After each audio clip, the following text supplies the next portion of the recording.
नमस्कार, आपण पाहत आहात real news network TV. Panvel शहरात कलाकार क्रिकेट लीग 2025 चे भव्य आयोजन करण्यात आले। या स्पर्धेत तब्बल 14 संघांनी सहभाग नोंदवला होता। स्पर्धेतील रोमांचक सामन्यानंतर आमरे वॉरियर्स संघाने विजेतेपद पटकावले, तर मोरया बॉयज संघ उपविजेता ठरला। या स्पर्धेला विशेष उपस्थिती लाभली होती पनवेलचे आमदार माननीय प्रशांत ठाकूर यांची। त्यांच्या हस्ते विजेत्या संघाला ट्रॉफी प्रदान करण्यात आली। या भव्य आयोजनाचे प्रमुख आयोजक होते गणेश सरवणकर सर, ज्यांच्या मार्गदर्शनाखाली हा लीग यशस्वीपणे पार पडला। तसेच कार्यक्रमाला प्रमुख पाहुणे म्हणून ॲडव्होकेट जय पावणेकर आणि मनसे शहर प्रमुख योगेश चिल्ले उपस्थित होते। त्यांनी या उपक्रमाचे कौतुक करत स्थानिक कलाकार आणि तरुणांना प्रोत्साहन दिले। दोन्ही मान्यवरांनी खेळ आणि कलाक्षेत्र हे समाज बांधणीसाठी महत्त्वाचे घटक असल्याचे सांगितले आणि अशा स्पर्धांमुळे युवकांमध्ये संघभावना आणि शिस्त विकसित होते असे मत व्यक्त केले।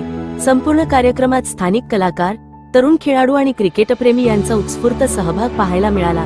क्रिकेटच्या माध्यमातून कलाकारांना एकत्र आणणारा हा उपक्रम खरोखरच कौतुकास्पद ठरला आहे। रिपोर्टर पनवेलहून Sanjay Baviskar, real news network TV.